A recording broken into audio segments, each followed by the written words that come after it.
Kosher Terroir. I'm Simon Jacob, your host for this episode from Jerusalem. Before we get started, I ask that wherever you are, please take a moment and pray for the safety of our soldiers and the safe return of all of our hostages. This week's episode of the Kosher Terroir is a conversation with Rabbi Raphael Wolff of the Top K Hashgacha, a kosher certification organization founded in 1997 by his father, Rabbi Eliezer Wolff, based in France, Amsterdam, and Israel.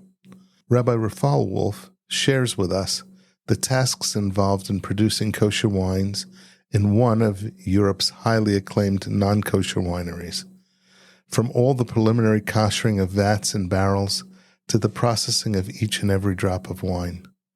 We also discuss topics like who is permitted to handle the wine, what a mavushal wine actually means, and some of the stories along the way from France and Italy. If you're driving your car, please focus on the road ahead. If you're home relaxing, please select a delicious kosher wine, sit back, and enjoy this very informative episode. Welcome, Rabbi Raphael Wolff, to the Kosher Terroir podcast. Thank you for joining me, and especially joining me in Yerushalayim. Hello, Simon. Thank you for having me, and that's a great pleasure. Pleasure. So what we're going to speak about today is hashgachot on wine. Tell me a little bit about your background. You're a Rav, but you have a hashgacha, and tell me a little bit about the origin of it, and just so that we have a clear picture of what you do. So, we are a French family. Yeah. I grew up in France. And, Where in France? South France. Mostly Nice, Toulouse, and Marseille. We moved a lot, but most of the time was Marseille. Yeah. And my father is a Rav who running a Hashgacha. It's his own private Hashgacha named Top K.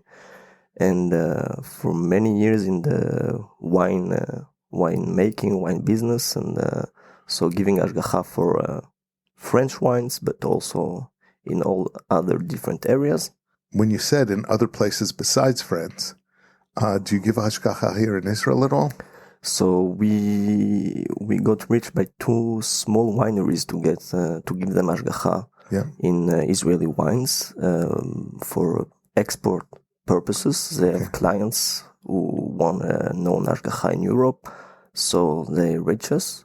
But we just got in Eretz Yisrael, and it's a place with a lot of different hashgachot, and so there is less room than in other countries. Okay. And we prefer to focus on places when we have advantage, such a local mashgiachim and people who speak French in France, Italian in Italy, and that helps us to do a professional and a good work in the wineries.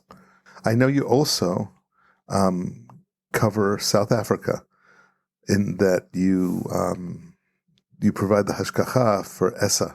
Yeah, we have an interesting story how we got to give them hashgacha, because they are working with the local Hersher, the Bet Din of Cape Town, and Bet Din of South Africa, and they have also the Orthodox Union for exporting to the US market, and they wanted to have what it's called in the slang is heimische Hersher, to get to some market that are looking for a Hasidische Hersher or something like that. So they bring in an American very known Hersher, Hasidische Hersher, and they visit all the plants, and they say, okay, everything is looking perfect, but we cannot give hashgacha here.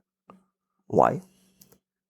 The reason was because in this place they have women working as mashgiachot. Wow, okay. So they say it's not according to our standard. And so Josh and the OU was thinking, which hashgacha that is considered to be, we are not a heimische Hersher, but whatever. The ritual. Acceptable. Yeah, so we got contact by them, and they know that my father is using mashgiachot in the restaurant in Amsterdam. So they say if he's accepting it in the restaurant in Amsterdam, he should accept it also in the wineries in South Africa. And so my father went there. He visited the winery. Everything was perfect, and so he could give them Hashgacha for 2 years now. So you went to yeshiva. Where did you go to yeshiva? So I learned in Marseille. Then I went to Yeshiva Ktana in Paris. And I came to Eretz Yisrael to learn in Yeshiva Gdola. I learned in Kol Torah in Beit Vagan. It's a known yeshiva. Yeah. My father learned there already under Reb Shlomo Zalman Hoyerbach, who was the Rosh Yeshiva there. And then I moved to Lakewood for 1 year also. Before coming back to Eretz Yisrael, I got married and I learned in the Kollel here in Eretz Yisrael. Okay. All right. So when you started, your father gives hashgachot, but it's not necessarily only wine. It's all sorts of hashgachot. That's true. Okay. And actually, my main business today, it's the factories hashgachot. Okay. We have someone for now 25 years who is in charge of all the staff working in the wineries. He's a very professional man, knows wine much better than me, and he's in charge of all the process of the winemaking. Of course, I got involved in it, and but yes, I'm working much more on the side of the factories than the wines. Okay. So when did you start with wine? When did you start working on wines? Okay, that's a good question. Actually, just to come back to your last question, Yeah. I was in Bordeaux last week. Yeah. And but it wasn't for wine; it was for oil. Okay. So you see, we can go to Bordeaux many times in a year, but sometimes it's for algae oil, and what type of oil? Algae oil. Okay. Yeah, and but also for wine, of course. We have many wine in Bordeaux and kosher wines, and yeah. Okay. So when did you start with wine itself? My first mashgiach job when I was young was in the wine, because in France you have many different areas, many places you do kosher wines, and it's a seasonal work, because you have 1 or 2 guys working all the year around to make all the prélèvement, how it's called in the maintenance of the wines. Yeah, all the different steps for the wine. Yeah. And but when it's the harvest, you need many people to do the job. So we have a lot of young bochrim coming in the wineries for the harvest. So that was one of my first student jobs. I was probably 16, and for a few years, every harvest, we got in the wine. So when you were making wine in those harvests, you were making wine in special kosher runs and non-kosher wineries, right? That's correct. Okay. So let's talk a little bit about the steps, because I know it's a huge job, and people I don't think understand. They just think, a rabbi comes, he blesses the wine, thank you very much, and everything is done. So let's talk a little bit about all the different steps that are involved. Is there anything involved from the steps of picking grapes or selecting the grapes or what have you? Yeah, it can be. Okay. So just before that, I want to say you made a real point that in a wine it's very different than other products that you make hashgacha, because you have products that you can do annual kosher certification with few audits, and that's it. It's not complicated. Wine needs to be done only by Jews, and it includes a lot of costs. So always when I got a new client, a winery want to do kosher wines, I advise them, before coming and doing the kosher wine, find a good client, someone that you can rely on, that you will have sales. So we will not have any costs that are not covered, because wine is complicated to be done on a kosher way. So I'd asked you, is there a difference between varietals with regard to hashgacha? Yeah. And is there? Yeah. In regarding cost, if you're speaking about cost, you can have a simple white wine that will be done in a few days. You don't have so much work on it. So it's the harvest, all the work of separating all the the grapes from the juice, and then it's few days of testing, fermentation testing. So the mashgiach have to come for a few days. There is a cost, but it's not a huge cost. When you're doing a Saint-Emilion in Bordeaux, and you need sometime 4 or 5 mashgiachim in the same place to do the different jobs, and it can be 50, 60 days of work. So you adding that to the price of the wine, and of course there is a huge difference on the cost between a sophisticated red wine and a simple white wine. Tell me the steps through it, though. In selecting the actual grapes themselves, now, you have to have a mashgiach who goes through manually picking the grapes through. So if it's manual picking and you're picking the grapes, you don't need a mashgiach. Okay. The problem comes when you have machine picking, and then you can have some kind of double, separating the grapes from because juice. The grapes are very, very soft. Yes. They're already at the end of the way, and all the chokhmah in the wine, it's to know when to pick the grapes. Right. So you got a lot of juice when you're picking the grapes already, and if you're separating in the machine already the grapes and the juice, so you have hamshacha, and that's a problem for us. Okay. So we must make sure that there is no separation of the grapes and the juice. We have no problem if it's juice coming by himself from the grapes, but we need to make sure that there is no on purpose separation of the juice from the grapes. Okay.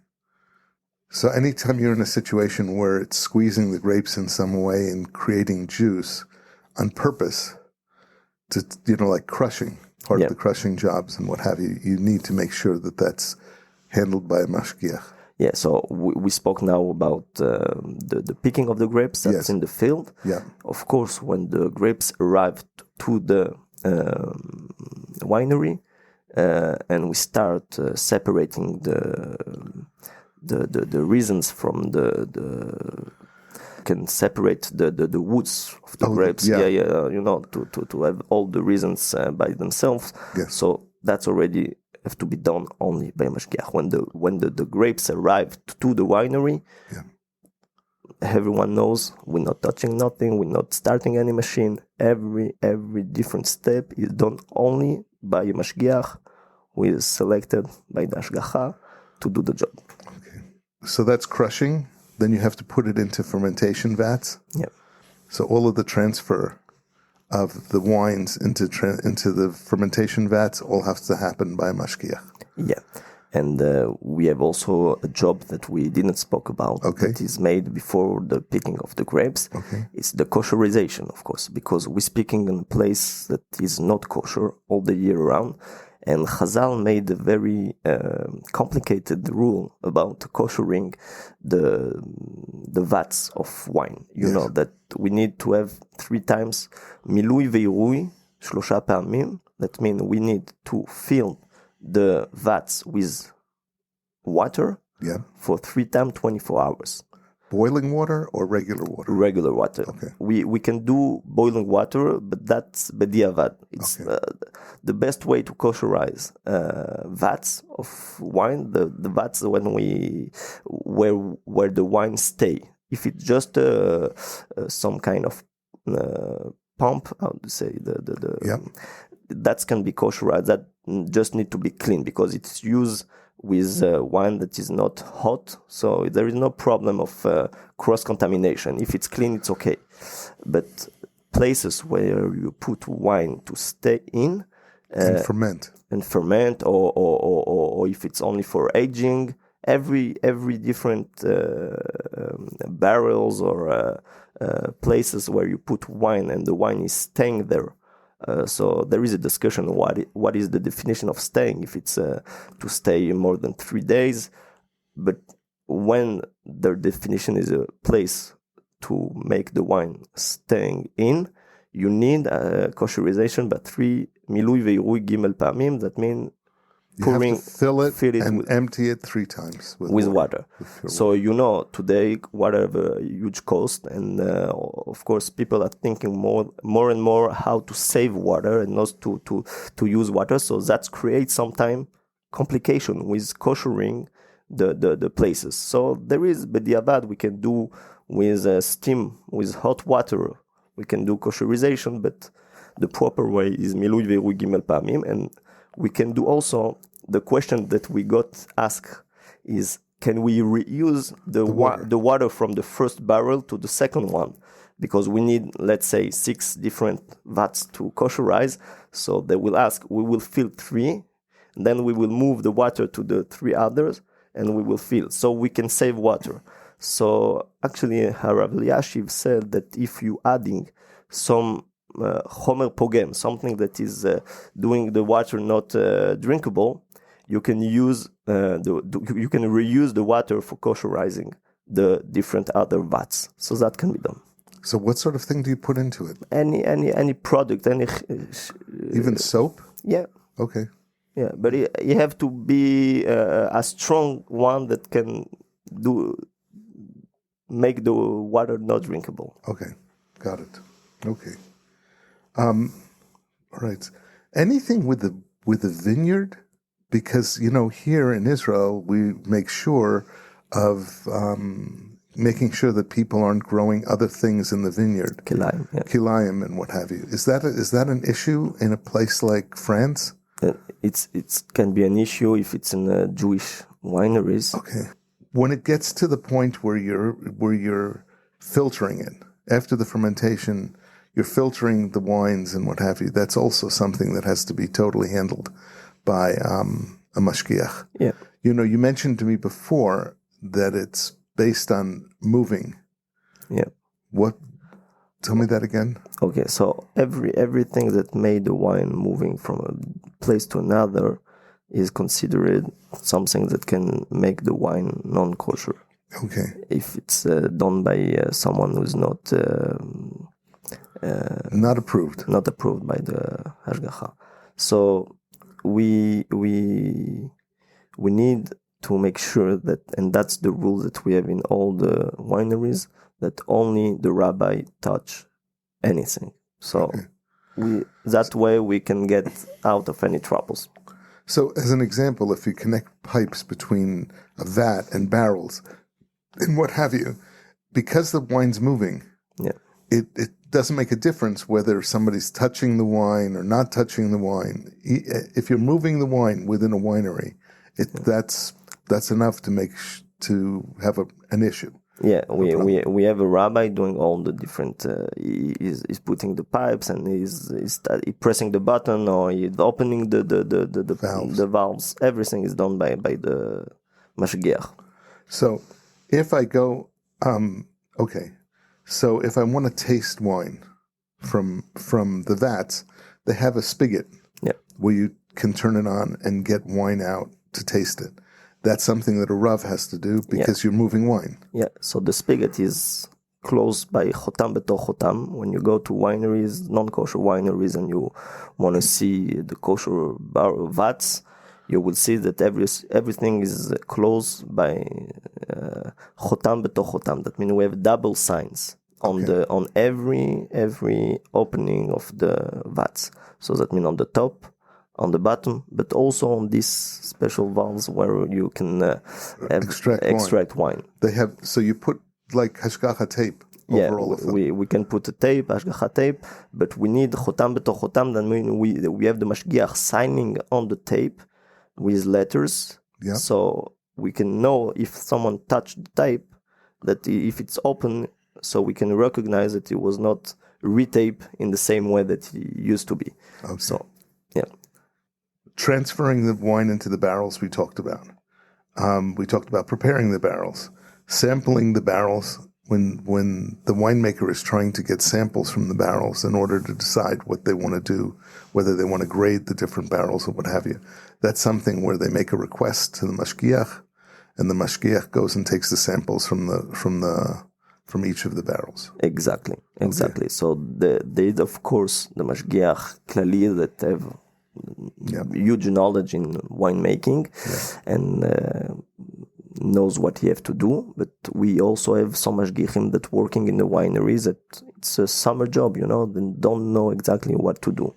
So, of course, everything is under the supervision of the onologue, of the winemakers in the winery. And one of the important rules that we apply on the mashgiachim, that we say how important it is to follow everything that the winemakers are saying, because for them is very important to have the best results on the wines. And of course, they are doing some work on themselves to allow us only to touch the wine and not touching anything. And so, of course, it's important for us to have on the other side professional workers that know how to follow all the instruction and to do the job properly. And that's one of the keys to succeed in the winemaking, of the kosher winemaking, because, people in Bordeaux speak to each other and they say, oh, this rabbi team was terrible last year, they didn't do the job correctly. So that's very bad for kosher wines. And of course, we must do the job properly and professionally. That's one of the keys for the. You can know better than me. You see how the kosher wines grows through the years, and probably 20 years ago we didn't have such a good wines in the kosher market. Yeah, that's one of the reasons, because people was afraid. You saying to someone who is doing his own wine with passion, do not touch the wine, do not do nothing. Only the rabbi will do the job. And they're afraid. And if they see that you do the job properly with professionalism on the other places, so they got interested, because there is a market, of course. They can do business. But you need to be very professional. Yeah, they need to make sure that they can depend on what you're doing. Exactly. You don't take their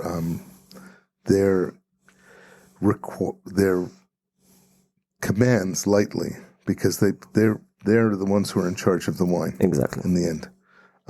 Okay. As far as maintaining barrels, so when they're maintaining barrels, and there's a few things that go on with maintaining barrels. In some instances, they actually turn the barrels. In some instances, they actually top them. They have to top the barrels over time. So what happens? There are mashgiachim who stay in the winery then all the year? Okay.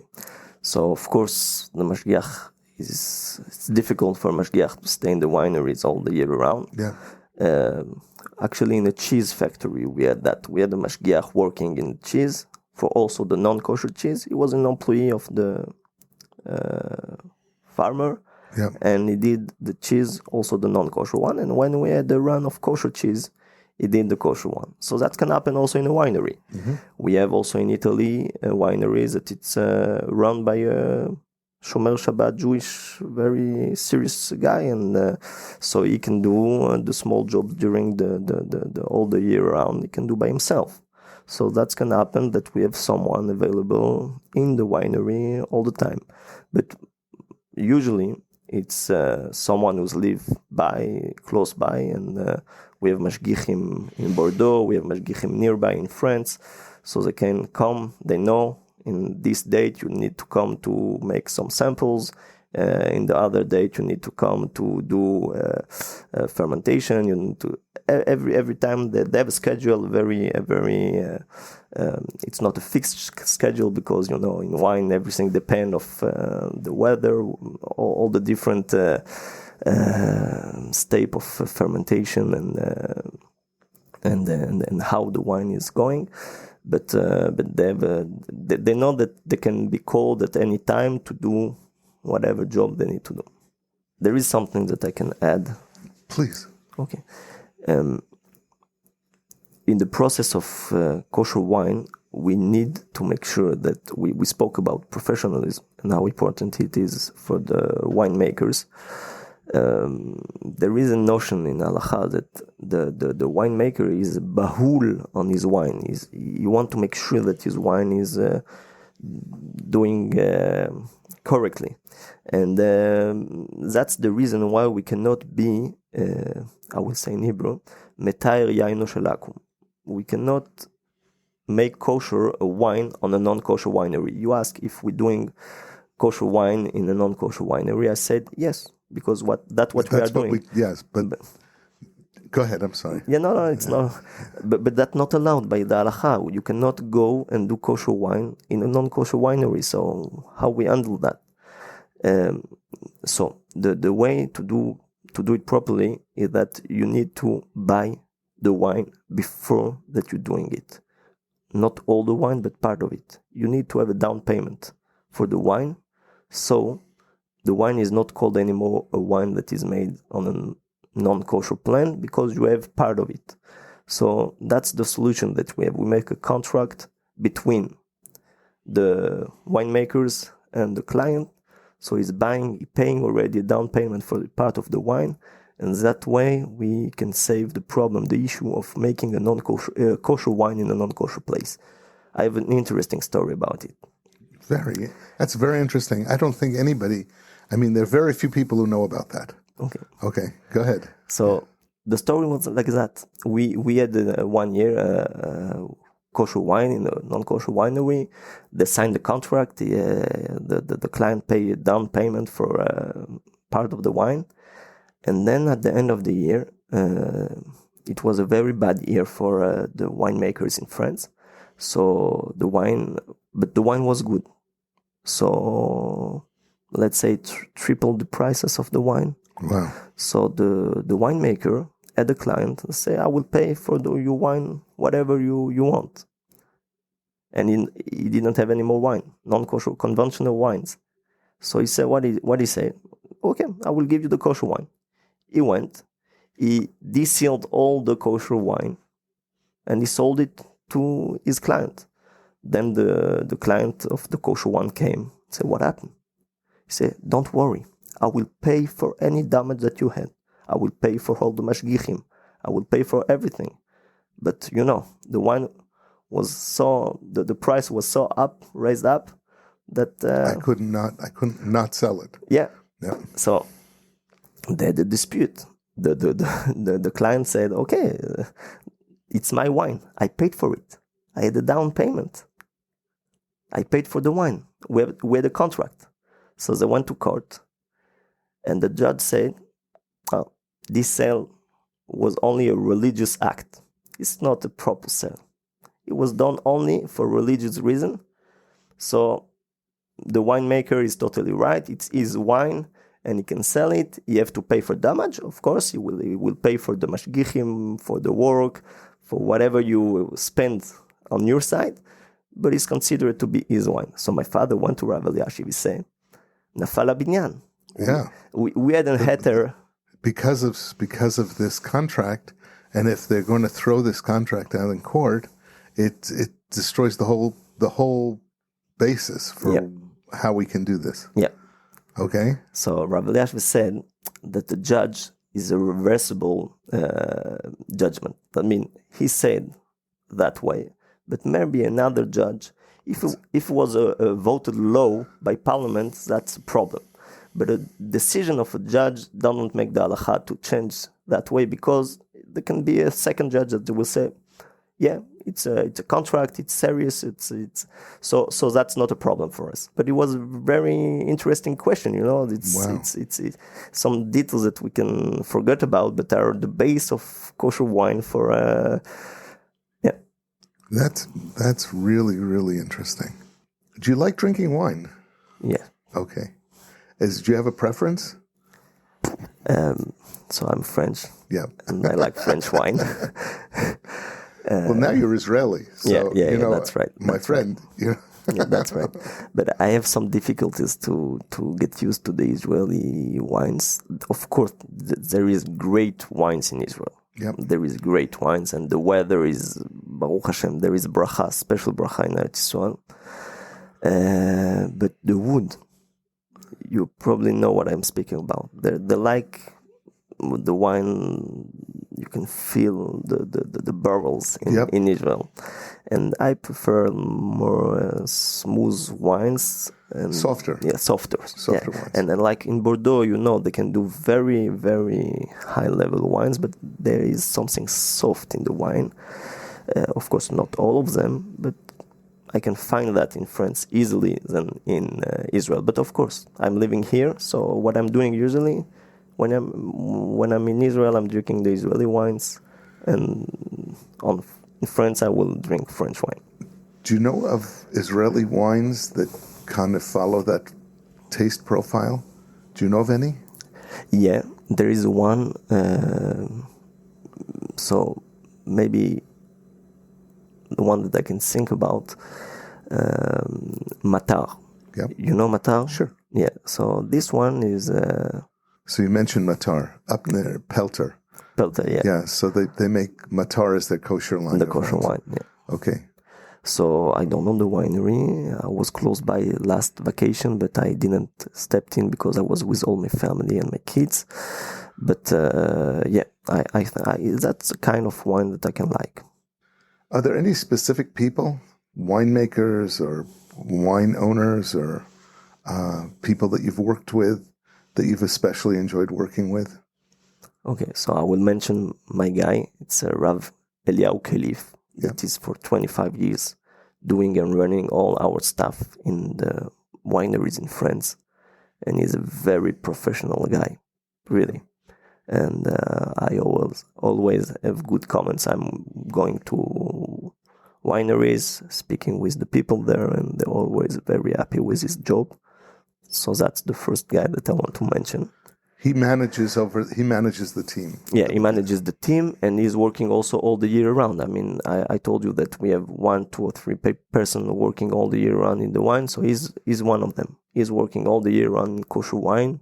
That's his job, and he's really all over France. He can be in Bordeaux, and the day after in the Beaujolais, and in Champagne, and in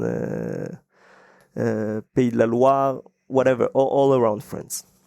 Côte de Provence, and that's that special job that he have, because working in the wine is something beautiful, and if you also know the kosher side and the professional side, so you're a blessed man. Yeah, you're very, very blessed. Are there any specific wineries? Can you mention some of the specific wineries that you give Hashgacha to? Yeah, so we have a good partnership with someone that you know in Dr. Wine, Dr. Ralph Madep. Yeah, Dr. Ralph. So we're doing many wines with him in Italy. So I would mention him. I went to Pescaia. It's one of the wine that he's doing. It's not the expensive one, but it's very, very good value for money, on my opinion. Yep. It's extraordinary wine, very precise. All the processes are so professionally done. On my opinion, it's a great Italian wine, and of course, it's not very expensive wine, but it's very good wine, on my opinion. In Italy, if we want to stay in Italy, for many years I know Eli Gauthier. Yeah. You probably heard about him. Sure. So we're giving him mashgiach for all his debuts, and also he's doing an extraordinary job in Italy, and good wines and very beautiful bottles. And on the personal side, I love Eli. It's a good friend, above all. That's in Italy. And in France, we're working with GSI. His name is Monsieur Azria, and he's one of the first person doing good kosher wines with very, very attractive pricing. His market is he's doing attractive prices for many different type of wine. You can find a Saint-Emilion, a kosher Saint-Emilion for less than 10 euros, and he's doing an extraordinary job to have a good value for money on the wines. So we're working with him for many years. His father unfortunately passed away, and he was running the business. Now his son is running the business. But that's people that we work with for many years. You ask about wineries, not yes. only, okay. When I was young, I worked in different wineries in the harvest and in different steps. So I will mention two of them. One of them is a Tavel wine. It's a rosé in France. It's probably one of the most known rosé, but it's the story was interesting because harvest happens sometimes in Sukkot. Yeah, it happens in the middle of Hagim. In the middle of the Hagim. It's always complicated. I have a nice story also about it, but maybe later. Okay. But in Tavel, we went, me and another mashgiach that was much more experienced than me. I was very young, and it was Chol HaMoed Sukkot. So we bring our Arbat Aminim because, you're going there early in the morning for the work. We stop in the middle for davening, and so the winemaker saw us with the Arbat Aminim, and he was not understanding what is it. So I had to explain him that we take 4 different type of people and we join them together. We say we are all joined in one in front of Hashem. So he enjoyed the explanation, and then we decided to make the sukkah. We built a sukkah in this place, and we had them. Of course, Olchei Drachim are not obliged with sukkah, but if you can do it, why not? Mm-hmm. So we built a sukkah, and he was very impressed, and he came with not a wine, but a whiskey, because his wine was non-kosher, and he offers to drink, and it was a very, very nice experience for a young guy. Very cool. Yeah. It's a great way to build connections, so that people realize that Jews are not, evil. Yeah. That that we do things differently. It's not because we don't respect them or their own traditions. Yeah. So it's important. That's right. That's what, because as your podcast is named Terroir in France, you can find that people are very in the tradition, and so when you come with a different view, sometimes can be there is a tension sometimes. So as you say, it's very important to make things that we can work together with on a nice way. Okay. You said you had another story. Okay. Regarding Chagim and wine. So that's a very interesting story. My father was approached by someone very known in the wine in Bordeaux, in Saint-Émilion. Monsieur Tunevin is the owner and winemaker on the Chateau Valandro. Valandro, one of the big difference between French wine and Israeli wine, that Israeli wine, there is the knowledge and the learning for all different areas from the winemakers, but the rules are very smooth in Israel. In France, we have very, very strict rules. I need to check that again, but I think if I remember, you cannot buy more than a certain amount of sugar in Bordeaux area, because they don't want you to mix sugar in the wine. There is very strict rules on what you can and cannot do in wineries in France. Mm-hmm.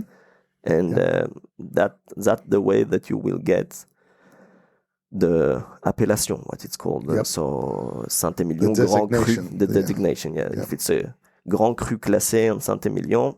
So that was the case of Mr. Tunevin in Chateau Valandro, Grand Cru classé Saint-Émilion. And one year they decided to make the taste with covering. It was raining, so they decided to cover with plastic. Yeah. The vines. The wines. The vines. The grapevines. Yeah, the grapevine.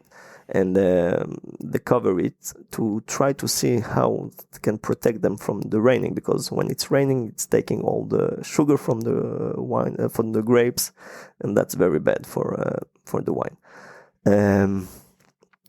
So they made it try, and he decided that it was good, so he continued with it. And Saint-Émilion said, "Okay, we made it try 1 year, but you're not allowed to continue with it. We decided to not doing it." And he said, "Okay, I want to continue. And so they took all the designation from his bottle. I mean, it can be only a wine table with not any table wine, with not any specific designation. So of course, that kills you. Yeah, that kills you. Yeah. Okay. So, but he was smarter than them. He decided to make huge promotion of this wine. He called it the forbidden wine, and it was all over. And it doubled its sales, and the pricing was very high. Everyone wanted to try the forbidden wine of Valandro. And so the wine became famous. So the year after, a Jewish client said, I want 6,000 bottles of this wine, kosher wine. And they approached my father to give the Hashgacha. Okay, everything was done. And there was some Vin Expo in New York, or I don't know the name of the specific show that they went to. But Mr. Tunevant said to my father, you're in charge of the kosher wine. You should come with us to New York to present the wines. Okay, my father is a Rav. It's not exactly what he'd like to do, but it was part of the experience. So they went to New York. And Robert Parker, you know Robert Parker, sure. Of course, that if he gave you a good note, the sales are growing, and if not, so is the Yom Kippur of the winemakers. Yeah, if he's trying the wine and tasting the wine. And so he tasted the wine of Valandro, blind test, and he gave a very high note. I don't remember if it was 97, 98 to the non-kosher, the conventional wine. And when he tasted the kosher, he gave 1 point more than the non-kosher. So that was too much for Mr. Tuneva. He said to my father, you young guy that don't know nothing about winemaking cannot do a better job than my winemaker that have 40 years of experience. It's not possible. It's just not possible. How that can happen? So they sat and they spoke. They checked every step of the winemaking to make sure what was the difference. It's the same grapes, the same barrels, the same. Everything was the same. So just with less experienced people for the kosher one. So how that happened that you get the option that Robert Parker made a mistake was not an option. Okay. And they check and they finally got an answer. They decide to pick up the grapes on a date that was Shmini Atzeret for us. So in Chutz La'aretz we have 2 days. So they called the mashgiachim. Nobody was answering. So they decided to leave the grapes of the kosher wine on the And it was 2 days of beautiful sun, and we got moisissure noble, a noble moisture on the grapes that was for the kosher wine. And they say probably that was the reason why the kosher batch got a better note than the non-kosher one. So my father always bring this story, when you have, for some reason, kosher procedure that brings you to some delays or something that you're afraid of. He said, you see, if you're doing the things properly, you have the bracha, and you can have some good result. Wow. That's amazing. That's an amazing story. I know we spoke a lot, and we went in some different directions, and I came up with stories every time, but maybe to make some order in the way that the kosher wine is done. So, I mean, it's the same way that non-kosher wine is done.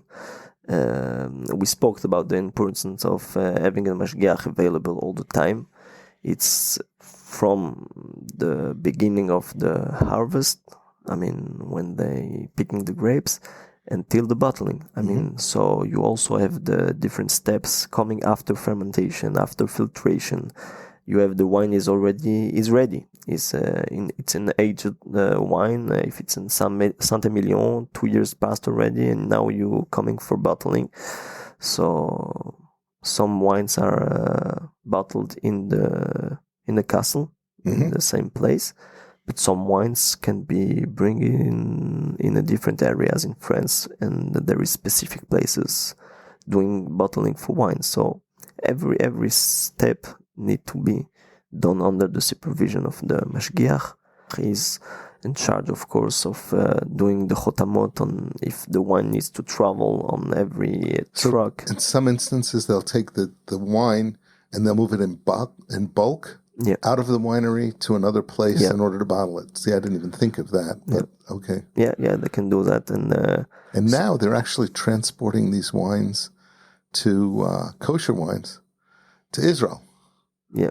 And then rebottling it here in Israel. I got a bottle of wine from Carmel that totally confused me. Here's this bottle of wine. It's private cellar, private collection Carmel wine.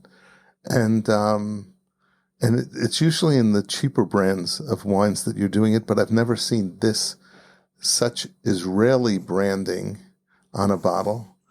And it was from Argentina. Mm-hmm.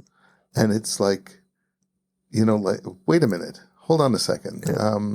This is Carmel's private cellar collection, and it's wine coming from Argentina. Mm-hmm. So now they're getting into moving bulk wines around. Yeah.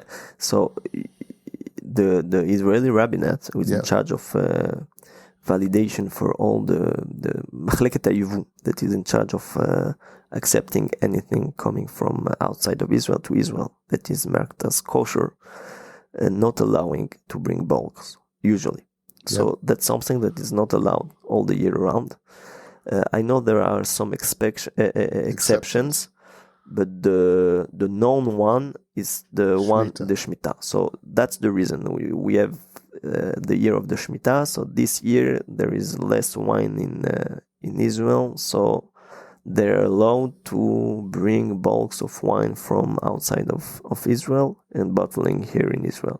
So probably that was the case the Shemitah. Okay. Do you get involved with Shemitah wines at all? Not really. Not really. Yeah. We have the problem in France sometimes that you have products that are not really wines but can be grape juice. Yeah. So you need a kosher grape juice, of course. And they're using it concentrate for different reasons in the factories, and so you need to be aware that if it's coming from Israel, it can be sometime Shemitah. Yeah, good. So they actually send concentrates to France. Yeah, for factories. Yeah, many for jam and for other. Yeah, exactly, and.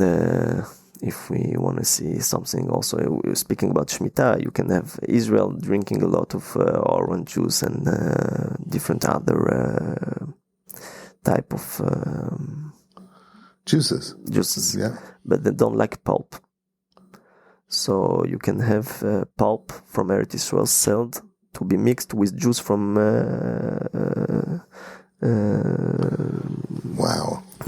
different other countries.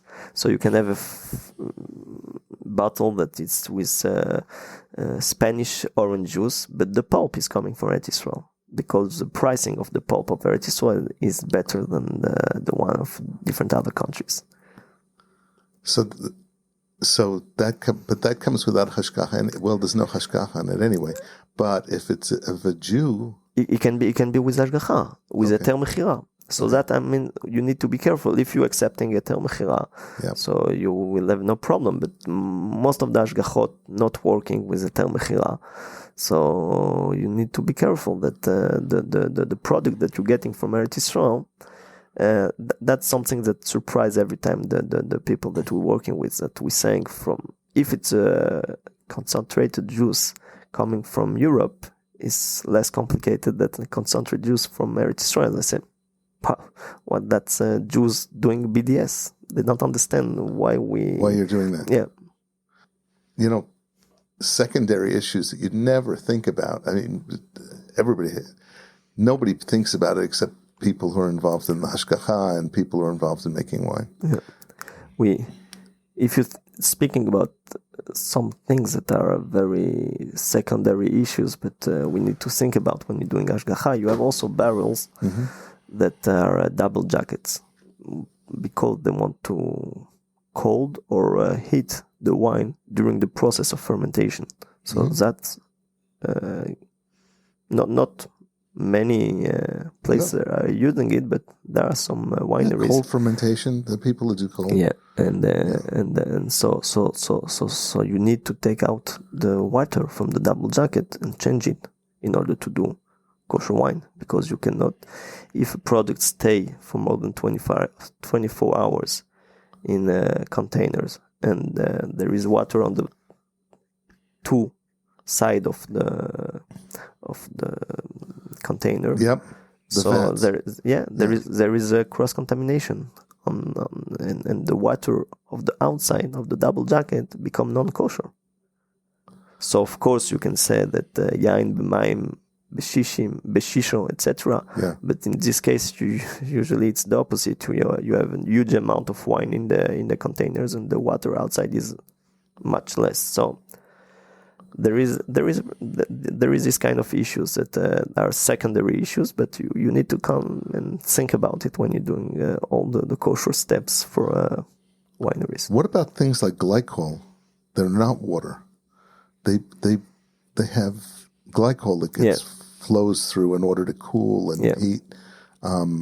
That's also an issue? Yeah. Okay. Yeah. Every type of liquid. Yeah. Okay. Yeah. But even though it's not mixing with a wine? Yeah, because that's what I said, that you have water in the two sides of the same surface. The same surface. Same material. Same materials. So if it's heated or if it's staying more than 24 hours at kavush ki mevushal, we say. Yeah. So it's a cross-contamination for the water outside also. Even when it goes through, that passes through the metal. Yeah. Okay, even though there's absolutely no way for that material to touch on either side. Yeah. What if the water was water that was non-potable? Yeah, so that's changed everything. Then it's okay. Yeah. Okay. Yeah. Wow. So that's something that we do in some areas. We're using something to make the water not drinkable. But in the wine, I think that it's more complicated. They will not accept it. Wow. Yeah. So the preparation that you need when you go into a winery is far more than I ever thought. I thought maybe you just have to clean out the vats and wash them out and what have you. It's much, much more complicated than anything like that. Yeah, sometimes can be very tricky. Okay. You have also a part of pasteurization. That is the bishul for the wine. If you're doing mevushal. Yeah, if you're doing mevushal. So on those days we're doing flash pasteurization. So it's a truck coming to the place and heating the wine to 93 degrees. Some agency accept a little bit less, but it's to around 93 degrees. Centigrade. I'm sorry. I don't know how Fahrenheit how to translate. That's fine. That's very hot. Yeah, that's very hot. Yeah. And the boiling point is 100. So Now the question is that the bishul of the wine needs to have two critters. It needs to change the flavor of the wine, and it needs also to evaporate some part of the wine. You need the wine to become less, evaporated. Okay. We need some part of the wine to evaporate. Okay. And the question is about flash pasteurization, that we have quickly pasteurized, that you eating the product for 2 seconds and then it's got cold immediately. So it's killing all the bacteria, etc. And so the wine will not change, will not be aged. It doesn't evaporate. It doesn't evaporate, and in nowadays it doesn't change the taste of the wine. We did test on the kosher wines that we pasteurized part of it, and the second part was not pasteurized, and people couldn't say the difference. So really, it's a question about the quality of the mevushal that we have nowadays, and that's something that the poskim have a discussion about it. If it's can be considered as a bishul. So usually you will say on the bottles mevushal by pasteurization, mevushal at 89 degrees. So you will have the precision. So who wants to be soymech on that, to rely on the pasteurization to be a bishul, can do it. But for the people who say that it's not enough, so they will know that it's not a real mevushal wine. It's not like a grape juice that get really pasteurized. Pasteurized, yeah. Okay. What I'm always bothered by is the whole concept of mevushal. I love it, to be quite honest, because without mevushal wines, there are no wines available in restaurants in America. Okay? So I'm not going to a place where I don't agree with mevushal or what have you. The problem I have is that in one breath, you're saying mevushal. In the other breath, you're saying you have to say al hagefen, brei pri hagefen. If it's mevushal, honestly, is it brei pri hagefen? Yeah. Why? Because grape juice is also brei pri hagefen. Yeah, but it's not grape juice. It's what you call it. But grape juice is the same as wine. Mevushal is making it not wine, not grape juice even. The criteria of mevushal is making it not accepted to be an offering, to be a korban, to be for non-Jews. For Jews also. Oh, for Jews as well. In the Bet HaMikdash, you cannot bring a mevushal wine with your korbanot. So for the nisuch hayayin, you use only non-mevushal wine. So the criteria is not that it's become non-wine by definition, but it's a wine that is not accepted for the holy services. And that's, on my opinion, that's that is the point. Of course, it's wine. I mean, we calling it, it's not anymore wine because, that's the easiest way to say it. But that's not what we really mean. Yeah, the meaning is that it's not accepted anymore for services. For services in the Beit HaMikdash. In the Beit HaMikdash, but also for the non-Jews, because it's the same. Okay. That's what we want to copy-paste on the Yain Nesech. Yeah, we know that we have two levels. We have Stam Yenam, that it's not a wine that it's served for the Avodah Zarah. This one is totally forbidden. We have the Stam Yenam, that it's by rabbinical order, that we're not using any non-kosher wine, and the rules are a copy-paste of the Yain Nesech, of the one that it's used for service in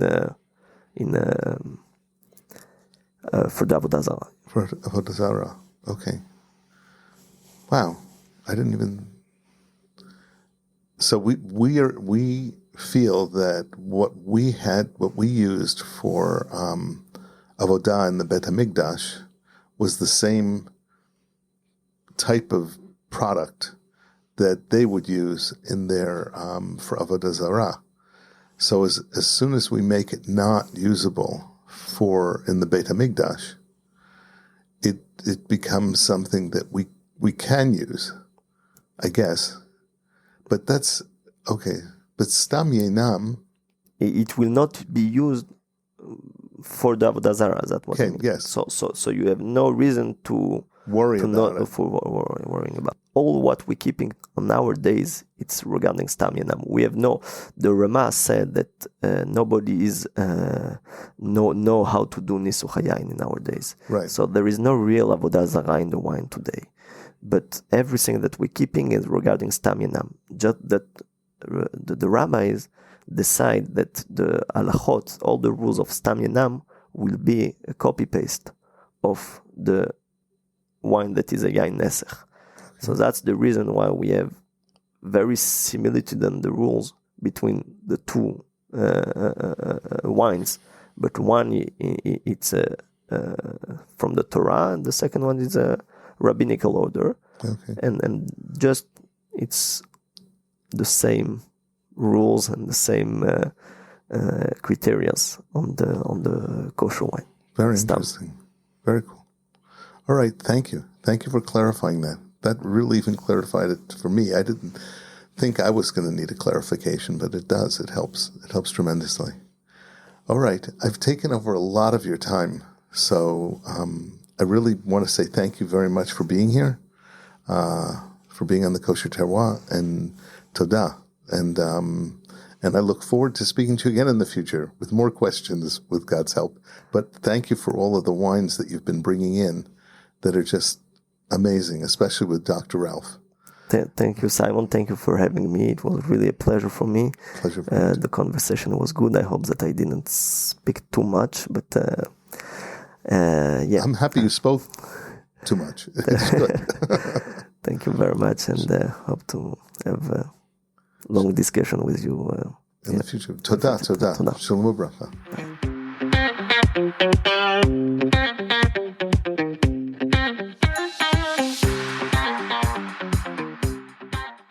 This is Simon Jacob again, your host of today's episode of the Kosher Terroir. I have a personal request. No matter where you are or where you live, please take a moment to pray for our soldiers' safety and the safe and rapid return of our hostages. Please subscribe via your podcast provider to be informed of our new episodes as they are released.